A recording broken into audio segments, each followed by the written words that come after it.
Thanks everybody for choosing to come to a webinar about curiosity over working through your emails, working through meetings, or just jiggling your mouse a bit so that Teams shows you as active to your work.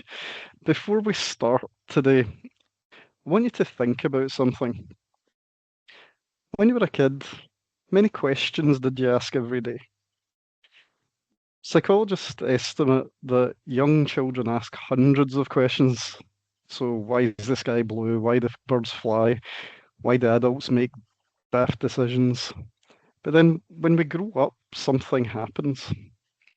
Somewhere between going to school or performance reviews or deadlines, office politics, and those emails that are marked urgent that absolutely are not urgent, many of us just slowly stop asking questions.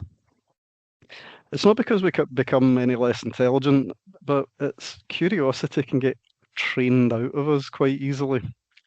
We learn that certainty starts to look professional, confidence will get promoted, and if you ask too many questions, it can make you look a bit inexperienced. But for me, after more than 30 years in my career in procurement, transformation projects, and leadership environments, I can tell you something that I find fascinating. The most successful people I've ever worked with were rarely the people that believed they knew everything already. They were the ones who stayed curious. The people who asked, "What are we missing? What if we do it this way? What feels a better solution we can find, and what can I learn about it?" And the thing that I found even more interesting is they're always the most enjoyable people to work with as well, because curious people grow, curious people adapt, they build better relationships, and they become more resilient. And frankly, curious people are usually far more interesting than people who think they've got all the answers. So today's session's not about becoming a different person. It's about rediscovering something you were already born with, but then using it as a professional advantage or a relationship skill or a resilience skill. And over the next 20, 25 minutes, I want to challenge you to become a little bit more curious. Curious about your work, curious about other people, about any assumptions you may have made, and possibly most importantly, a little bit more curious about yourself too. I'm going to introduce myself briefly now. I've put this slide together that talks about my career and so on, but I've got a second slide after this that I hope is a little bit more interesting given the subject we're talking about. So, my name's Ian Steele. I am the Director of Procurement and Business Transformation at Beneffrey Consulting. I've been in procurement and business transformation for around 30 years, 15 years of which I was a consultant and 4 as a partner in a large law firm.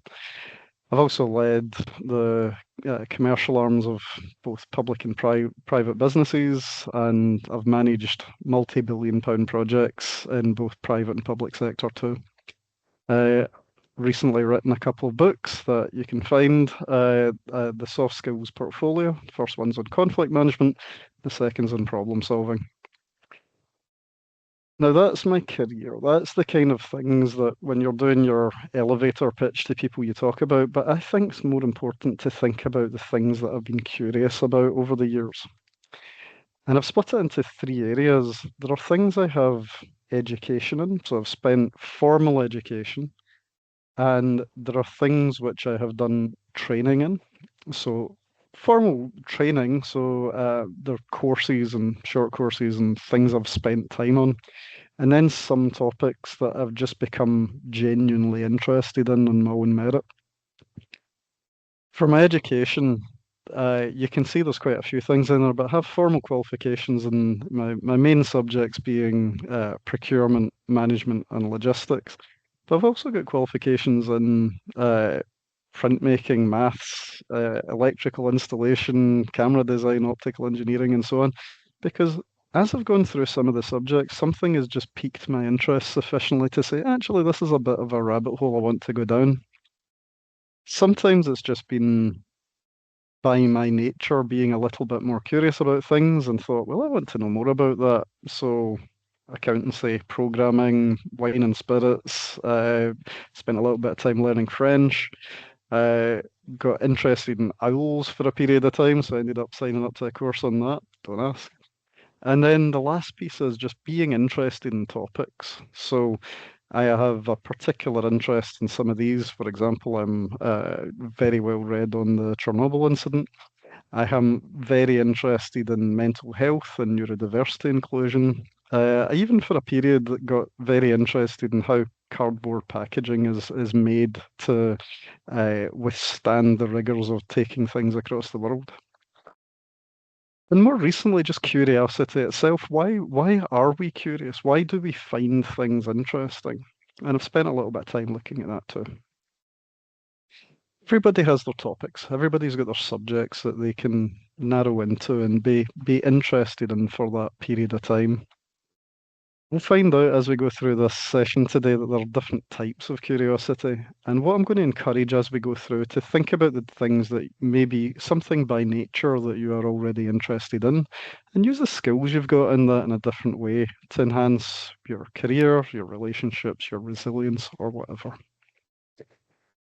Now, before we get into any of that, we need to really think about what curiosity actually is.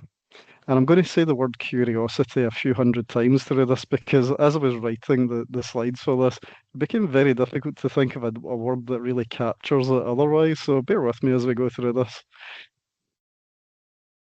Before we develop curiosity intentionally, we first have to understand what it means, why it matters, and what it isn't.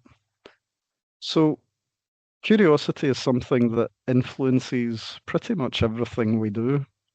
It influences how we learn, how we solve problems, how we relate to different people, and even how fulfilled we can feel. And it's important to understand that it's also not the same as intelligence. It's a trainable skill. And as you'll find out as we go through the next few slides, it is something that can be developed by intentional reflection and a few other types of work workshop type skills that you'll probably already have that you can work on to build up your curiosity as well. Very often people will say this is something you're either born with or not. Now, I have to say that I have curiosity as an innate trait, and as you probably guessed by looking through that weird list of things, including owls and wives and spirits and so on. But what I want you to understand is that there are quite a few things that you can do to develop it on your own. So let's see, what is curiosity then? So it's the desire to explore, to learn, and to understand. It's fundamentally then about exploration. It's the desire that we may have to understand ourselves, to understand other people, the way the world works, systems, processes, problems, ideas, and possibilities too. It's also the willingness to tolerate uncertainty. Now, sometimes we get uncomfortable with that level of uncertainty, and some of the skills that we're going to talk about later in this webinar are really how you kind of tamp that down to help yourself to maintain and build on your curiosity and use it to develop yourself. And as we'll see as we go through this, it can impact almost every aspect of your life. When we look at the research into curiosity, I've put a few books in a reading list that you can absolutely download as part of the training that accompanies this webinar. And when you look through many of these books, they talk about linking having that type of curiosity with making better decisions in life, having higher resilience, better relationships, better ability to learn new topics and subjects. And it also protects you against stagnation. Because when people are stuck in their ways, they stop exploring, they get kind of rigid in their thinking, they become cynical, sometimes hopeless, they fear change, they become emotionally withdrawn. So it's something that we see as people develop through life. If they haven't maintained some level of curiosity, sometimes they can get a little bit stuck in their ways as well. So it's important then, just as a general skill, to help make sure that your brain maintains a bit of flexibility and keeps engaging with life. So I said at the beginning I was going to talk about different types of curiosity. Not all curiosity looks the same. Some people are intellectually curious, but they could be socially avoidant. Others are very curious about people, but not necessarily about abstract ideas. Whereas some people love those types of abstract ideas. Some people are very curious about different experiences or different types of creativity. And when we look at the types there, we have intellectual curiosity, somebody who has a desire for understanding, social curiosity that's about people and their perspectives, experiential curiosity, seeking novelty, seeking new experiences, creative curiosity, exploring ideas, imagination, possibilities, and emotional curiosity, understanding the emotions and inner experiences both of other people and ourselves as well. Think of it this way, you might have somebody working in a science field who's exploring a new theory. You might have an entrepreneur experimenting with different ideas, or a counselor trying to understand human emotions. All of these are different ways of expressing curiosity. Can I change your identity if you think about how you react to things? So, why do I react this way? What can I improve about this process, this system, myself? What else might be true? Understanding that you can have multiple types of truth. Having that mindset allows you to continuously develop. And when people feel threatened, they stop asking questions, start protecting their own certainty on a topic. So having a bit of curiosity gives us the ability to learn from these things and grow our ability to react as well, become more emotionally intelligent about our reactions to things. And that takes us to the last 2 points in this slide, or the bottom two here.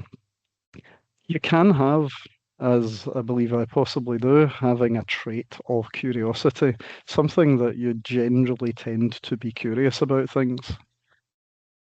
This can reflect a long-term personality tendency, but you can also have state curiosity. You can become curious about something that may change depending on your level of stress, the environment you're in, how psychologically safe you feel. It can also be just things like the level of work you've got on, your emotional state at that moment as well. And that distinction between state and trait curiosity is important because even naturally curious people can lose curiosity in suppressive environments. So understanding your natural curiosity style can help you to identify what strengths you do have already and potentially areas for growth as well. And if you've signed up to this course, you'll find one of the downloadable content to this is actually about assessing your own current level of curiosity. And it's just a simple worksheet that you can work your way through and answer questions about yourself. And be honest, nobody's going to be checking over it. Nobody's going to be looking over your shoulder. So have a go at it and see where you land and see if it's any different to what you would expect. I'm not a psychologist. I read a lot of books, but I'm not a psychologist. But I will say, having looked at many of the research articles about this, again, you'll find in the reading list, curiosity has an impact on your brain's motivation and reward systems. For example, dopamine is one of the chemicals in the brain that is directly relating to those same systems, those reward systems. But dopamine's not just about pleasure, it's about or after receiving a reward. It's also about anticipation and the pursuit of discovery. So curiosity, because of that dopamine effect, can feel very energizing. When your curiosity is activated, the brain becomes more engaged, more receptive.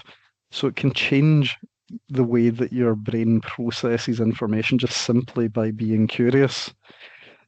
It's one of the reasons that when people are genuinely interested in a topic, they're more likely to remember it because the brain has paid attention to the novelty for it. And that has a very obvious historical impact on the way we've been built. Because if you think about it, uh, the brain would pay attention to novelty because it mattered for our survival. So, to that end, curiosity is biologically rewarding. If you think about it, new environments, new information, new experiences, they could signal both opportunity or danger historically. So curiosity was something that evolved with us partly as a survival advantage.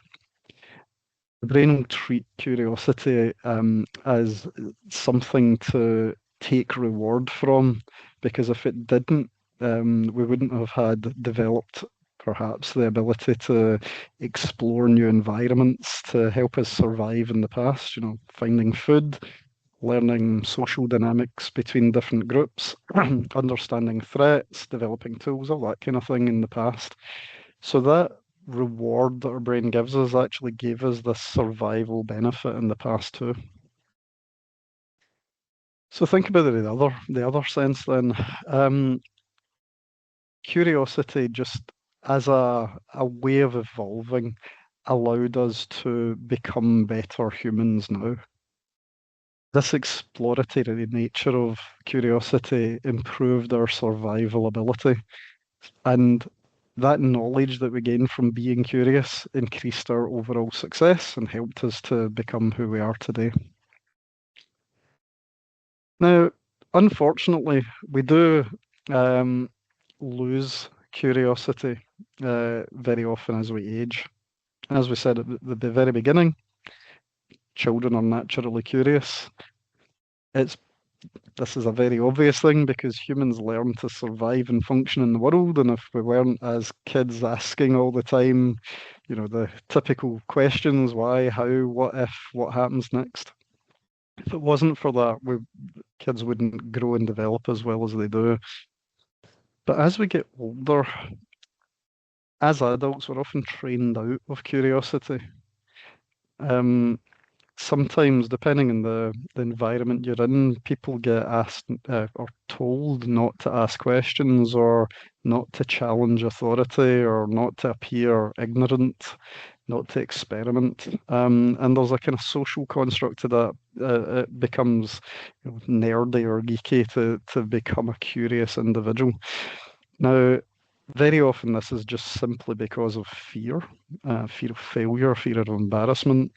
Could be shame, not knowing something, or sadly, rigid educational systems, being perfectionist, being burnt out, trauma, social conformity. All these things can be barriers to be continuing to be curious.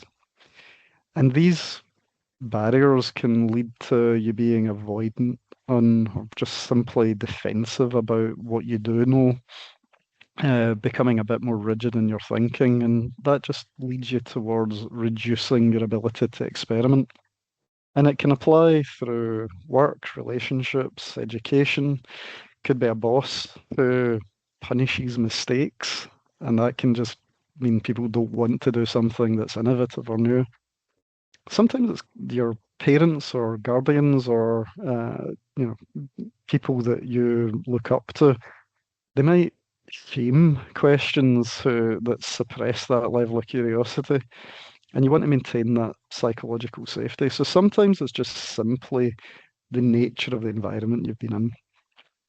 So what I want you to think about now over the next few slides is where curiosity can be built up. So I'm going to talk a little bit about relationships. I'm going to talk about things you can look into because we're going to scratch the surface of it today. A little bit about work, and then what you can do to help it. So we'll start off with relationships. Now, when I talk about relationships, I don't necessarily mean just with your loved ones. It can be people that you are working with, people who are acquaintance with, people that you have done business with. It can be any type of relationship as well. And curiosity is a skill that builds relationships. If you think about it, how we communicate with people can lead them to like us, dislike us, feel put off by them. But curiosity in relationships can really help those relationships too. So think about, if somebody genuinely takes an interest in you, you're more drawn to them, whether in a personal relationship or a working relationship. It can also show that you're seeking to understand how they operate and that you're open to change your opinion by hearing what they've got to say about a subject as well. So, as a first step for you, think about in any relationship that you may have, what is that person experiencing that I might not fully understand? Have that question in your mind because sometimes just simply taking that step out of the discussion helps you to listen a bit more effectively. If you're, depending on the situation, it might mean that you're less quick to judge what they've got to say. Can help you build trust, can help you resolve conflict, and develop a bit of empathy for their situation. Because one of the things that curiosity brings to relationships is actually just to allow you to see different viewpoints. Which takes us on to emotional intelligence. Now, I've recommended a book in this subject, which is simply called Emotional Intelligence: Why It Can Matter More Than IQ. It's written by Daniel Goleman, and it's a fantastic book about emotional intelligence. Emotional intelligence and empathy are curiosity and empathy are very connected. Emotionally intelligent people are generally more curious people as well because they remain interested in what others are experiencing, what things may be influencing theirs and other people's behaviors, and what perspectives they don't yet understand. And having that level of curiosity is a foundation in being empathetic to others. When people stop asking why might this person be, this person might be experiencing, the relationship with that person can deteriorate quite quickly because you're just thinking about it from your own viewpoint. So think about things like what this person might be feeling, what shaped their perspective to get there, and what don't I yet understand? Why has this person got a viewpoint that I don't immediately take on board? What am I not getting? And having that level of curiosity helps you to understand. When people stop asking, what might this person be experiencing? That's when relationships can deteriorate. Now, in my world as a procurement consultant, this is a fundamental part of negotiation. It's a fundamental part of managing conflicts. It's a fundamental part of just understanding the stakeholders that I work with. So again, you can take something that's relationship into your work or your personal life.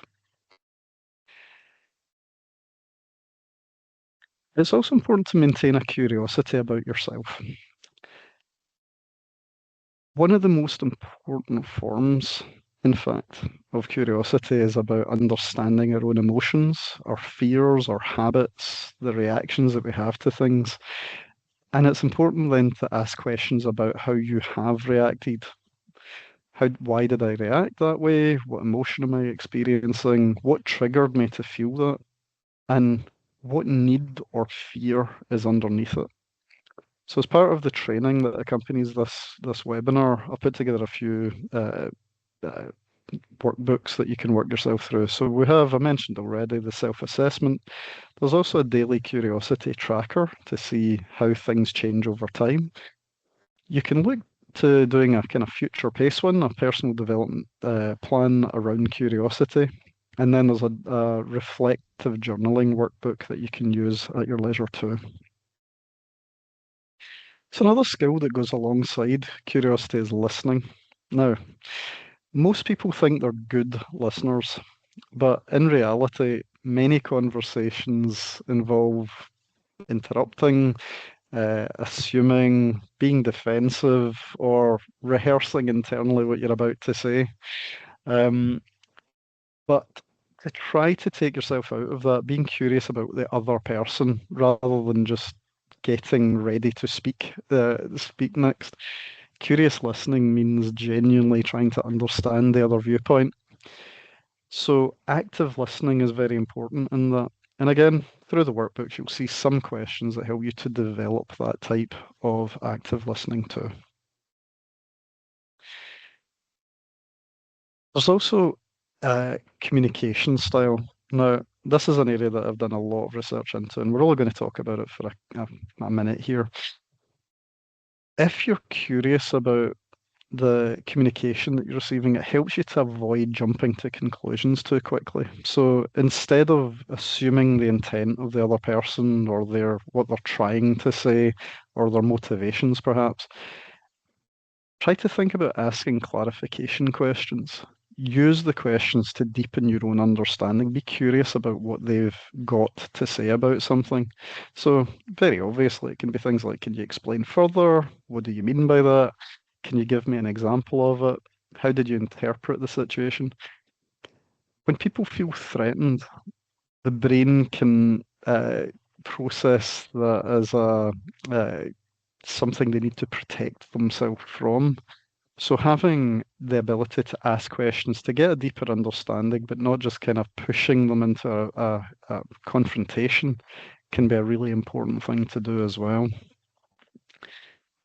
It slows the conversation to have these kind of questions, but it's in a positive way because it signals that you're paying attention, that you care, and you're willing to understand their viewpoint.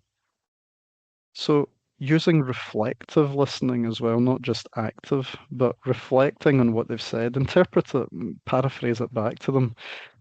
Uh, if you are accurate in that, people feel more drawn to you generally. So if you're saying, what I'm hearing is that blah, blah, blah, it sounds like you're trying to tell me this.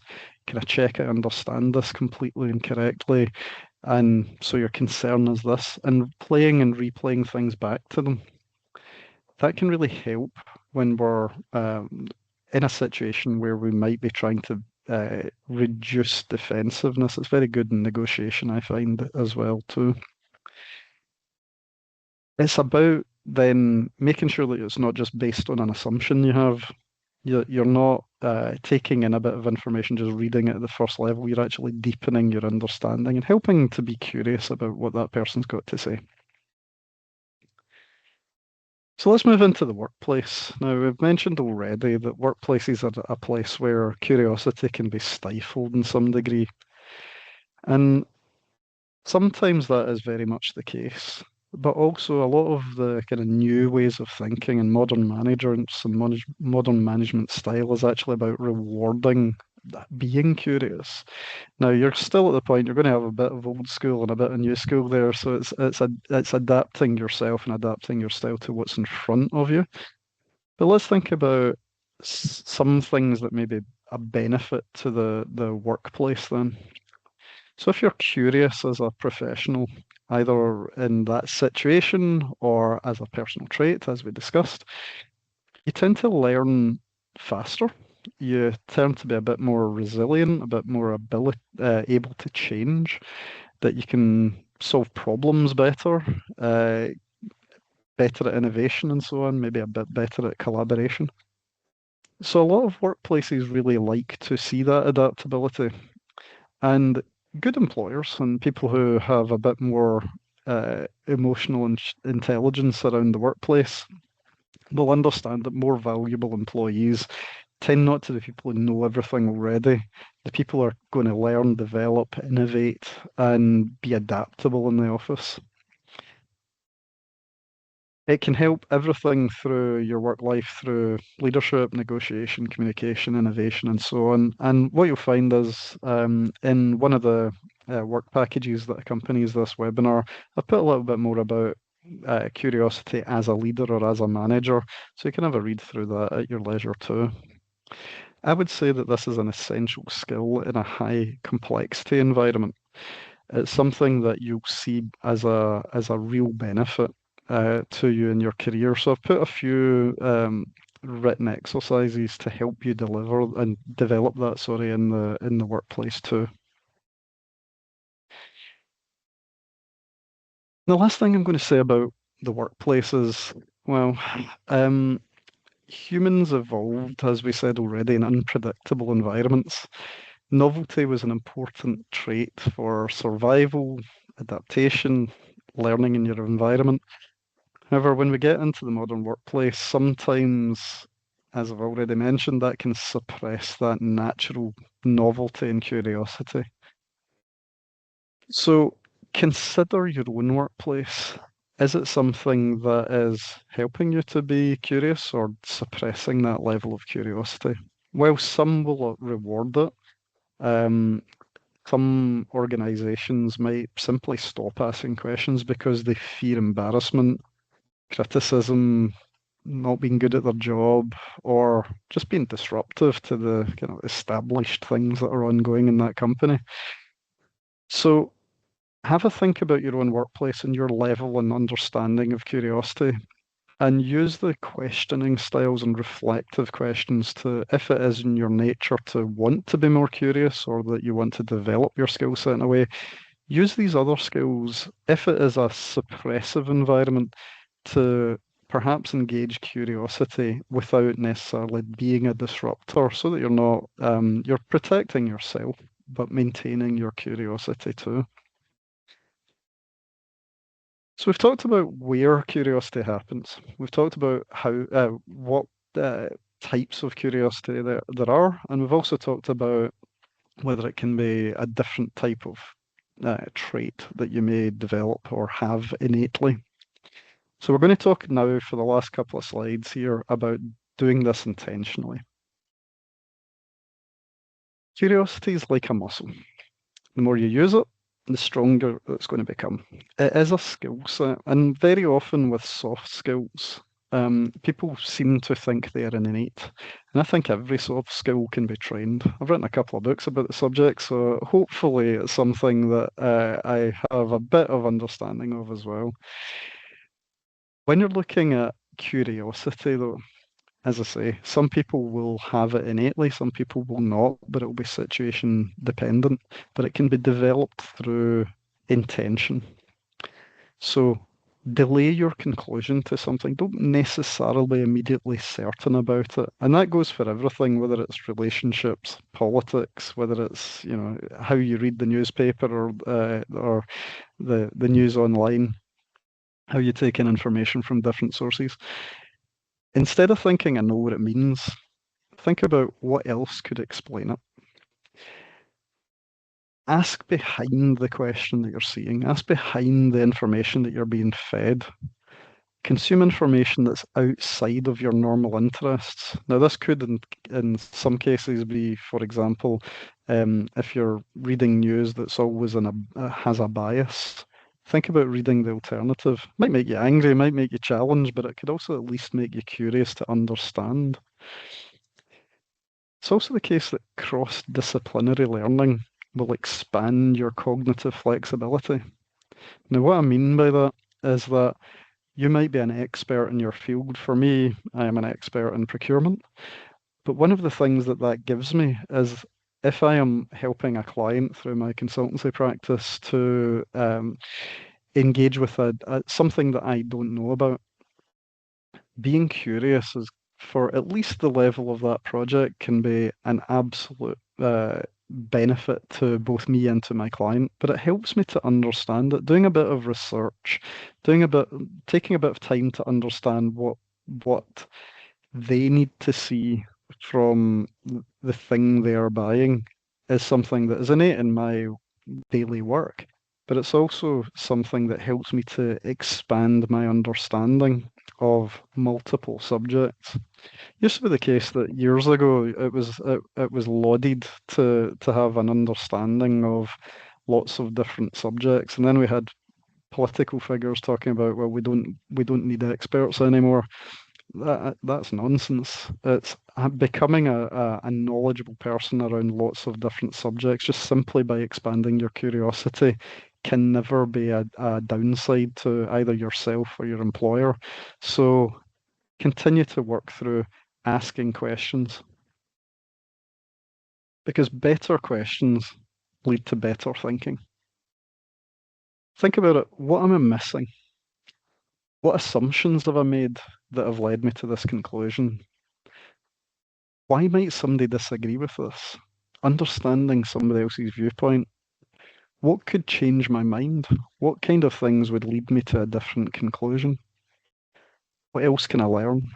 These kind of questions, thinking about yourself, help you to understand the subject better, but also understand your own biases about that particular subject, that person, that environment, that situation. And it helps you to become more rounded in your understanding of a topic. You still may go back to the same conclusion you made, but with a deeper respect for another opposing view, perhaps. The quality of our own lives can be shaped by the quality of the questions that we asked. If you're a curious individual, a curious person, if you're asking exploratory questions rather than defensive ones, you're going to take more from life for it. So, for example, instead of thinking, how do I prove I'm right? Think about how do I know what is actually true? What information do I need to take? What other things do I need to understand the truth of a situation? That's going to take you in some weird directions on occasion, but it helps you to really benefit yourself and remain curious, but also cognitively flexible. So how do we get to that point? We've talked about a few things you can think about asking questions. But consistent habits every day matter more than dramatic changes. Curiosity expands through novelty. So if there are things that you are doing every day that is your habit, I'm going to encourage you to try and ask more questions, to read outside of your level of expertise, seek disagreement. Now, that doesn't mean go and argue with people, but actually try to understand people who don't have the same viewpoint of you or have a different life experience. It's also the case that traveling and enjoying being in different places helps you explore, which helps you be curious. And that doesn't have to be worldwide. It can be just another town, another village, another part of your local area. Also reflect. Think about your curiosity. And again, I've talked about the workbooks that are available to you, and I'd really do encourage you to have a look at that. Just to think about why you've reacted in a particular way and delay your certainty. Say, look, I think I know the answer to this, but I want to know more. I want to understand why I have that certainty. So a couple of things you could do. Try to learn one new thing daily. Sometimes that can lead you down weird paths. As I mentioned in the first couple of slides, I went down a rabbit hole at one point of learning about owls. Don't ask me why. I just became interested. And it led me down a path of curiosity that led me out to go walking in nature, which again just was a life-enhancing experience for me. Every day, try to ask one deeper question. Read outside your interest. Pick something that isn't part of your day-to-day life, just whatever it might be, to see if something challenges you a little. Think about your own assumptions. Challenge one of them every day.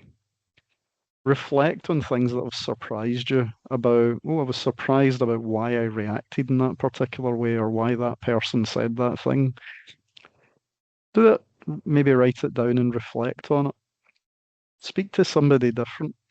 Try and engage to people who may have different views than you. And all of these individual tiny things can just lead you to a little bit more of a curious lifestyle. And then I'm going to encourage you to do a bit of self-reflection. You'll see there's a journaling workbook. And again, I'll encourage you to use it. Now, maybe not every day, but something maybe every week, looking back at the week to say, well, how did what worked? What didn't work this week? think about your areas of growth, things that you were fearful of, any interests that might be hidden because they're not, cool, or people might you've got a perception people might look down on it. And think about opportunities for exploration. The kind of thing, when I mean hidden interest, for me, my mindful behavior that I use pretty much every week is, as a man in his mid-50s, I buy Lego. And I do that, and it allows me to be mindful. And I think about, well, why does this work that way? It's a mindfulness exercise, but it's something that perhaps people wouldn't expect of, a director of a consultancy business or somebody who worked in government. You can reflect on these things through very simple questioning styles, but also remember, curiosity is not about knowing everything. It's about remaining open to learning. And the people who continue to grow are usually the ones who keep asking questions. So you might want to think about that in specific situations. So I've just put a couple of things here that talk about specific times you might do it. So if you have a workplace conflict, for example, you might have somebody who strongly disagrees with your proposal. Well, think about what assumptions you've made about that. Why are they reacting the way they are? What response could help them understand your point of view? What response could help you to better understand their point of view? What might the other person be fearing? How could the curiosity that you have about them reduce that potential for conflict? And then in a social situation, it might be, a friend might become distant unexpectedly. So what explanations could be possible for it? Not necessarily the ones that are, treating your rejection sense of it. What assumptions might you have made that are inaccurate? What curious questions could you ask of them to better understand them? And remember, throughout all of this, this is trainable. You can develop this. And your level of curiosity will help, well, perhaps that relationship, but also your well-being, because you're not spiraling because you think your friend doesn't like you anymore. What we're trying to do through developing curiosity is to increase your ability to adapt, to tamp down any kind of fear responses you might have, and use those questions to build and shape growth for yourself in multiple different scenarios. So the last thing I'm going to talk about is just building a curious life. Curiosity helps you engage with the world. A curious life can be learning. It can be being open to change. It can be exploring new things, can be reflection, can be intellectual humility, recognize that you don't necessarily know everything. And then just having a bit of courage. Help you to take yourself out yourself and just be a bit more open to the open to be wrong. Remember, as we said before, curious people remember more. It improves your attention, improves information retention, memory consolidation, the way you engage with life. And when you become more curious, your brain becomes more receptive to storing that information because you're interested in it. So a lot of people who become curious become really good lifelong learners. And that's where I'm going to leave it today, because I've talked a lot about curiosity. There are other things you can learn from the workbooks that we've talked about, the little bit of training that's available on the course as well. I'm going to encourage you to go into that. Be curious about what else you can find. And on that, just to leave it, curious people remain mentally alive. This is something, as you age, this can protect your brain health as well. You can continually become well, you can continue to grow rather than becoming psychologically rigid. And it helps you to protect yourself against things like just stagnation in life or your career or your relationship, becoming bitter or becoming disengaged with things. So use this as a new skill. Use this as you're already a curious person. You're already doing it in some areas, but think about how you can expand it to benefit yourself. And on that, I'm going to open it up then to any questions.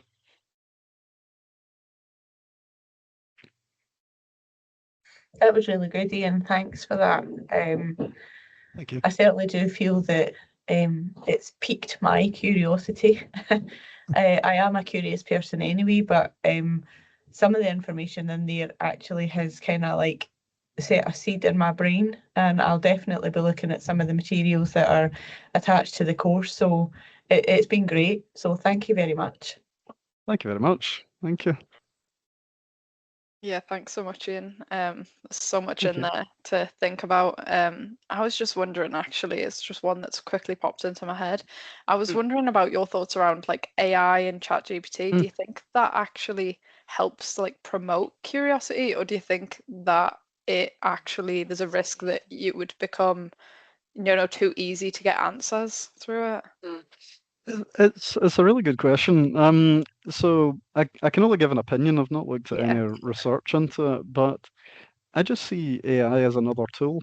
Hmm. Now, when we were all very accepting at one point of if we were typing things up that we would have autocorrect in Word and it would stop us learning how to spell and so on. Has it stopped us being curious and being able to learn? Absolutely not. But it's just changed our way of communicating. If I look at AI, I see it in a similar way. I see that some people may use the generative part of it to reduce their understanding, but I just see it as it's like an expansion to what we would have seen as a Google search. We're trying to find information, but deciding it in a different way. I think there is a risk where depending on how people use it, if they are accepting of the information that just gets thrown out of it without challenging that and understanding its sources, that can reduce curiosity. But I think that's more somebody trying to be expedient rather than actually not being a curious person. We're all working very busy lives. We're all working in a way that is at a faster and faster and faster pace. So there's a danger to it, but I think the two can coexist quite easily. I find AI both fascinating and terrifying in equal measure, but I don't think it necessarily reduces curiosity. That's good to know. That's good to know, especially considering it's kind of here to stay now and a lot Yeah, of us use it on the daily basis. So it's good to know that it's not necessarily taken away yeah, or hindering curiosity. No, that's really good. yeah, Thank you. yeah. I mean, to expand on that, where it becomes dangerous if we don't then still challenge the source. So we've seen news articles recently about a law firm that had used an AI-driven output and it had cited case law that didn't exist. It was a complete hallucination. Now, where I see the failing in that is not the fact they used AI to generate that. It was actually to lack curiosity about, is this case correct? What was the boundary of this case? What did it actually tell us? Is it accurate? Is it true? But those questions are equally the case as if you had read an opinion piece in an article. Is this true? Is it accurate? Because, well, let's face it, there's a lot of people out there who have special interests in something or will happily distort the truth to get their own agenda across. I think AI has not necessarily with uh, poor intent, because there is no intent behind it necessarily, but it's still spitting out information that could be true or could not be true. And that's the same wherever you gather truth from. Yeah. Yeah, that's a really good point. No, thank you for that. Thank you. I totally agree with that, Ian. It's about checking the data source and making sure that whatever, especially if you're presenting something or writing something, you need to be able to stand behind what you're actually saying and doing.